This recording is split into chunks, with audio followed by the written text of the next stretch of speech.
Oh boy, you have got to be kidding me today. There's Karma, everybody. Don't worry, she's nice and cool. I'm trying to stay cool. My goodness. So, I guess before we get into the topics of the day, I'm just gonna rant and rave a little bit about this heat. You know, like an old man, I guess. But it is hot. Hey, Aaron, how you doing, brother?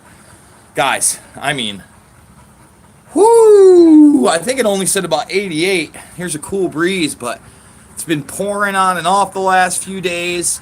I got the kids over on the swings. We stop by a little thing, and then, they'll hit the little park behind me as well. One of those days, guys. One of those days. So, what did you miss if you haven't been up? It's the first video with me. Well, 2 in the morning, I ended up doing a live stream on Anderson Cooper, okay? And let's start with that, right?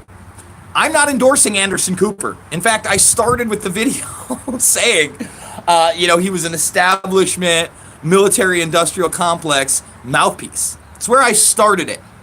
Guys, I know that he's a Vanderbilt. I understand that his mother, if you've ever seen the Truth Stream Media posted something when she died like 3 or 4 weeks ago of Anderson Cooper's childhood room, and it was creepy as hell.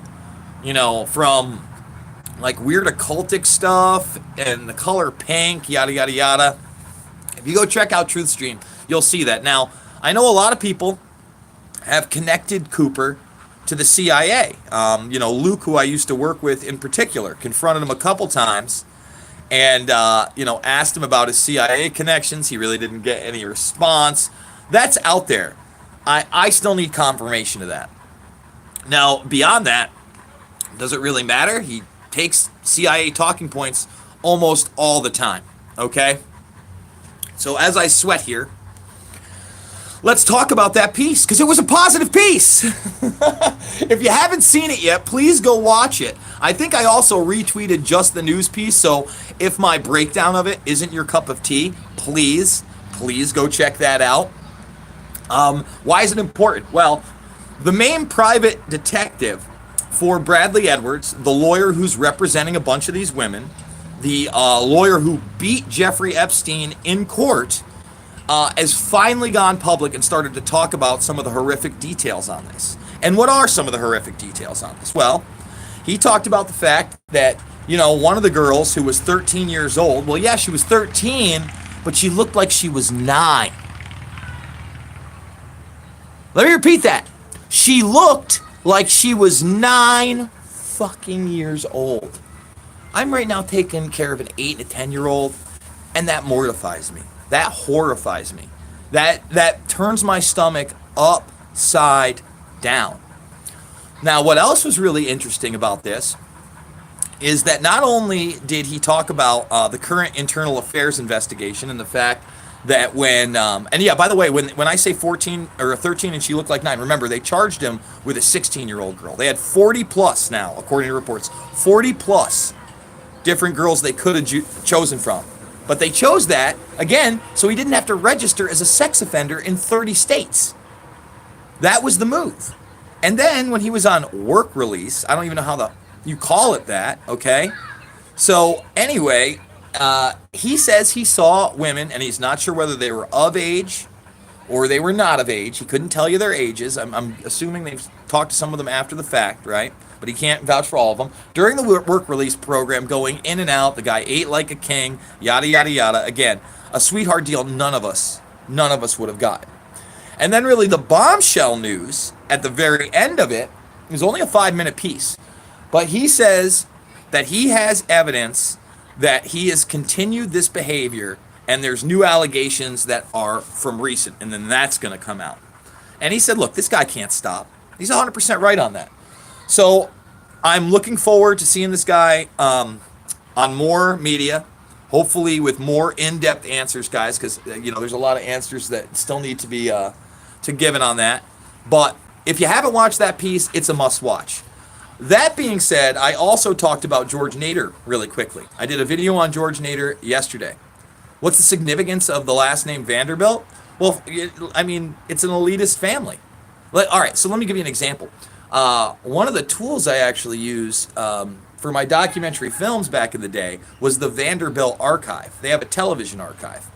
So just about everything from broadcast television, from ABC, CBS, NBC, and Fox when it became available, is available through them in this type of library system where you get to like read things, you can look them up, you can pick by date, segments, etc., pay them, and they'll send you a compilation DVD. That's where I got a massive amount of that stuff. That's just one of the things out there. Thank you so much, Duarto5, for the dollar super chat. Really do appreciate it. But I've been to Vanderbilt Mansion. I mean, that was one of my high school field trips, and it's a sprawling property. I'm sure that's just one of them. Aaron asks, thank you so much. Do you think Julian Assange will exchange information with Tommy Robinson since they are now bunked in the cells next to one another? If they are bunked in the cells next to one another, that's an interesting story that I need to do. And I don't know what kind of information they'd be sharing other than small talk. I don't think that Assange is going to divulge any more secrets. Look, you know, we did a video this week, and it's been out before, and now we have more confirmation about Seymour Hersh, the FBI, and Seth Rich. And now it's coming out that Seymour Hersh's source for that FBI document that supposedly doesn't exist because the intelligence community agreed it was Russia. And if you read the Mueller Report, you know, in about 3 to 4 paragraphs, they just, they just say it's not true. They say that Assange is promoting conspiracy theories. They don't mention the phone call that Seymour Hersh was taped on. They don't mention Butowski. They don't mention this new woman who is also, in these allegations. And they sure don't go to that phone call where it's laid out that Seth Rich had a Dropbox and that he gave some stuff to WikiLeaks and then took money for sale. And then that new lawsuit names not only Seth Rich, but Aaron Rich, his brother, as the other person that was helping him do that. I'm not sure if that's all the story, but you know what it wasn't? It wasn't the GRU hacking the DNC, was it? And they're still not talking about that at all. So I did a really in-depth video on that as well. I want to go back to George Nader because I got cut off.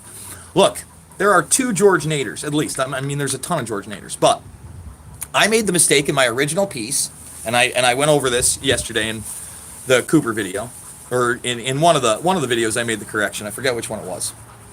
But George Nader, art dealer, with Bill Clinton, somewhere in either ocean or a lake or somewhere having a good time. Okay, whatever.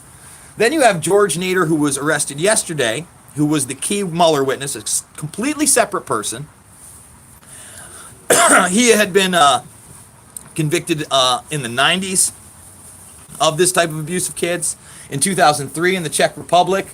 We got time, girls. We got time. At least hang out another 10 minutes. No, I don't want you taking the dog if in case another dog comes up. And she's resting anyway. Just hang out. Yeah, well, I don't want another dog coming up. Baby, I'm in the middle of something. Thank you. Sorry. Some parenting there. Anyway, so if you look at that George Nader, the Lebanese man, the lobbyist, the person connected to the UAE, 90s, 2003, just a month ago charged with CP. I believe Nader was mentioned 100, and they had all sorts of dirt on him. And Robert Marley, I appreciate the super chat, my friend. So, once again, you look at that, and it's mind-blowing that people conflate the two. And I'm guilty because I saw several articles on it. I sourced one article that had, an open secret who you made it. I was wrong. I will admit my mistakes. And I think we need more people doing that. Now, let's get to the main video I did today, okay? And I think it's an important video. Jeffrey Epstein, I had seen the rumblings of the CFR and Trilateral Commission with Jeffrey Epstein, but I hadn't seen any proof of it. And someone sent me a Crimson Harvard article from 2003. And it was talking about his relationship to those organizations and Larry Summers. Now, Larry Summers, another one of these globalists, about Epstein's relationship with David Gergen, who famously got confronted about the Bohemian Grove by Alex Jones, okay? So while I'm doing this research and I'm trying to find members lists and whatnot, I only find, I think a 2010 and a 2019 official list from their website, PDF file, Trilateral Commission. I do find the 2003 agenda from Seoul, Korea, where that one took place, and how it's called Global Governance. We go through all the documents.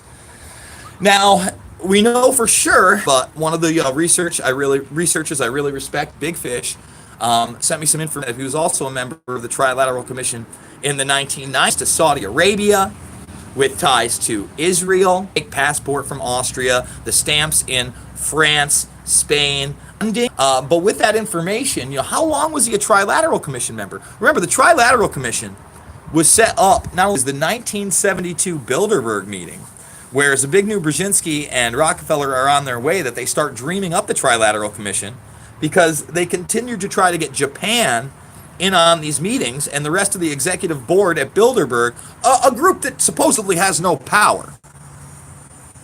Give me a break. Let's see. A group that supposedly has no power is actually the origin story of the Trilateral Commission. Okay. Don't you have water? It's not like we're drowning here. Guys, with that, my two little nieces are bugging me to get out of here.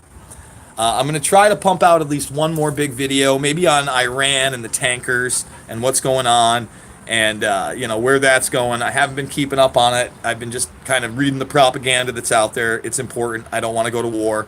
If you like my stuff, thumbs it up, share it. Make sure to hit that subscribe button. And if you can, hit my GoFundMe. I really appreciate it. I love all you guys, and I will see you on the flip side.